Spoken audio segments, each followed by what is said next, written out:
Hello भाई, नमस्कार। क्या हाल चाल? बढ़िया। आई होप कि सारे अच्छे होंगे। आपका पेपर बढ़िया हुआ होगा। आज की इस वीडियो में, जैसे कि आप लोगों ने थंबनेल में देख लिया होगा, टाइटल में देख लिया होगा, आज की इस वीडियो में हम बात करने वाले हैं रीट जो पेपर हुआ था 2025 का। 2024 मान लीजिए। अभी जो पेपर हुआ था वो हुआ था हमारा 27 और 28 फरवरी को पेपर हुआ था। 27 और 28 फरवरी को पेपर हुआ था। उसमें अंदर जो नॉर्मलाइजेशन होगा, होगा कि नहीं होगा, और नॉर्मलाइजेशन होगा तो कैसे होगा, और कौन सी शिफ्ट के जो बच्चे थे उनको फायदा मिलेगा नॉर्मलाइजेशन के अंदर। तो आइए जान लेते हैं नॉर्मलाइजेशन क्या होता है। नॉर्मलाइजेशन में वहां होता है, हर पेपर के अंदर नॉर्मलाइजेशन होता है जहां पर एक ही पेपर एक से ज्यादा शिफ्ट में हुआ होता है, तो वहां पर नॉर्मलाइजेशन किया जाता है। ताकि जिन बच्चों का, क्योंकि पेपर देने वाले जो बच्चे थे वो तो सारे एक ही थे ना, अब जिन बच्चों का पेपर मुश्किल आया है और जिन बच्चों का पेपर आसान आया है, उनके हिसाब से क्या किया जाता है, एक नॉर्मलाइज स्कोर बनाया जाता है। कि जिसमें अगर पेपर मुश्किल आया है तो उसके बच्चों में क्या किया जाता है, जिनके कम मार्क्स है उनके मार्क्स थोड़े बहुत बढ़ा दिए जाते हैं, और जिनका आसान आया था उनके थोड़े बहुत नंबर जो है कम कर दिए जाते हैं। ज्यादा कोई लंबा चौड़ा फर्क रेट के अंदर पड़ने वाला नहीं है। जब पेपर, दोनों पेपर का लेवल बहुत ज्यादा डिफरेंट होता है, तब जो है फर्क बहुत पड़ता है।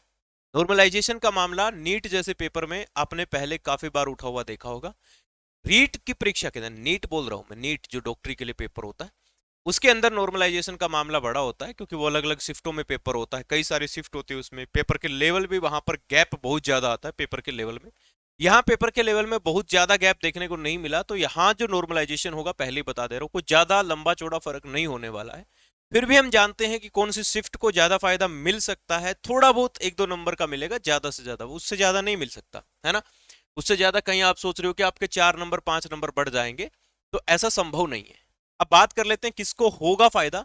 तो जो लेवल 1 वाले विद्यार्थी हैं, जिन्होंने लेवल 1 का जो पेपर दिया था रीट का, उनका पेपर एक ही शिफ्ट में हो गया था, 27 तारीख को सुबह पेपर हो गया था। तो उनके अंदर कोई भी नॉर्मलाइजेशन का मतलब नहीं बनता, क्योंकि एक ही शिफ्ट थी। अब लेवल 2 का जो पेपर हुआ था वो दो शिफ्टों के अंदर हुआ था। एक 27 तारीख को हुआ था और एक 28 तारीख को हुआ था। यहां पर दो शिफ्ट हो गई है, एक 27 वाली हो गई है और एक 28 वाली हो गई है। अब यहां पर देखा जाएगा कि कौन सा जो लेवल है, जिसके अंदर कौन सी जो शिफ्ट थी, जिसमें जो सवालों के जो लेवल था वो ज्यादा हार्ड था।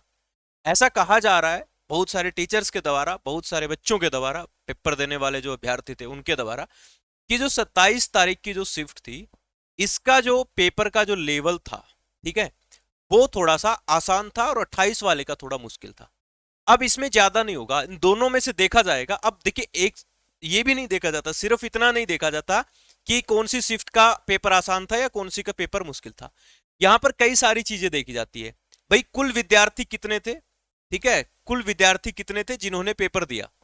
अब कुल जो पेपर देने वाले अभ्यर्थी थे, कुल पेपर कितने लोगों ने दिया, वो चीज देखी जाएगी।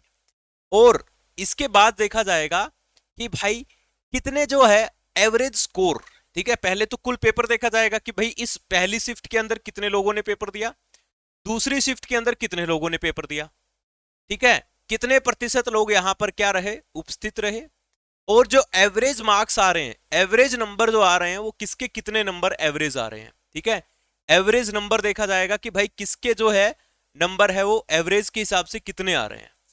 अब 28 वाला क्या होता है पेपर, जो है 27 वाला पेपर कह रहे हैं कि थोड़ा मुश्किल था, हार्ड था, ठीक है, ये बता रहे हैं लोग कि इसमें साइकोलॉजी वगैरह के क्वेश्चन जो है वो थोड़े हार्ड थे।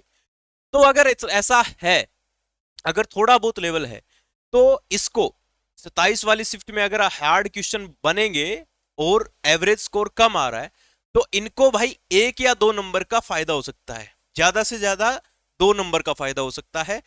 2 नंबर से ज्यादा का फायदा किसी को नहीं होगा। ऐसा नहीं है कि भाई किसी के 4 नंबर बढ़ जाएंगे तो किसी के 5 नंबर बढ़ जाएंगे। ऐसा तब होता है जब पेपर का जो डिफिकल्टी लेवल है पूरा अलग हो जाता है। यानी पेपर, एक पेपर बहुत आसान है, दूसरा पेपर बहुत ज्यादा मुश्किल हो जाता है, तब जाकर के 4 4 5 5 नंबर बढ़ते हैं। और यहां ऐसा कुछ भी देखने को नहीं मिला है जहां तक कि लोगों ने पेपर दिया है। तो पेपर में जो लेवल है वो थोड़ा सा ही कोई ऊपर नीचे, 1 2% का ऊपर नीचे है। तो उसी लिहाज से अब ज्यादा 2 नंबर तो बहुत मैक्सिमम है, 2 नंबर तो मैक्सिमम से मैक्सिमम होगा, ठीक है, इनको फायदा मिलेगा। हालांकि एक ही नंबर का फायदा मिलेगा, तो कोई बहुत ज्यादा लंबा चौड़ा इससे फायदा होने वाला नहीं है। आपका अगर स्कोर ठीक ठाक है तो ही आप मेंस की तैयारी करने में लग जाएं। ठीक है, ये मत सोचो कि भाई हमारी शिफ्ट मुश्किल थी भाई, अब किसी ने तैयारी नहीं की उसको तो अपनी शिफ्ट मुश्किल ही लगती है। भाई हमारी शिफ्ट मुश्किल थी तो हमें 5 नंबर और मिल जाएंगे तो हमारे स्कोर इतना हो जाएगा। ऐसा बिल्कुल नहीं होने वाला, ऐसा कुछ भी नहीं होने वाला। ज्यादा से ज्यादा भाई पॉइंटों में नंबर बढ़ेंगे, तो ज्यादा से ज्यादा 1 या 2 नंबर बढ़ सकते हैं, 2 से ज्यादा तो कोई संभावना ही नहीं है, क्योंकि पेपर का लेवल जो था दोनों का आसान ही था। पेपर मुश्किल था ही नहीं, पेपर ठीक ठाक था, जो सिलेबस दिया था उसी के लिहाज से पेपर था। और नॉर्मल यही सवाल जो पूछे जाते हैं पेपर में वही पूछे जाने वाले सवाल थे। कोई मुश्किल नहीं था। जिस बच्चे ने तैयारी करी थी, जिसने बढ़िया तरीके से तैयारी करके पेपर दिया था, उसका पेपर जो है भाई ठीक हुआ है। और जिसकी तैयारी नहीं थी, जो मेरे वाली तरह नींबू उठा के चल गया, ठीक है घूमे आओगे इस बहाने, और अब नॉर्मलाइजेशन ने टिकण लग रहा है खेड़ा एडी ठाठा के बाद टिकण लग रहा है कि हाँ मेरा भी नॉर्मलाइजेशन में नंबर आ जाए, केवल मेरे 150 में 140 नंबर आ जाए मेरे।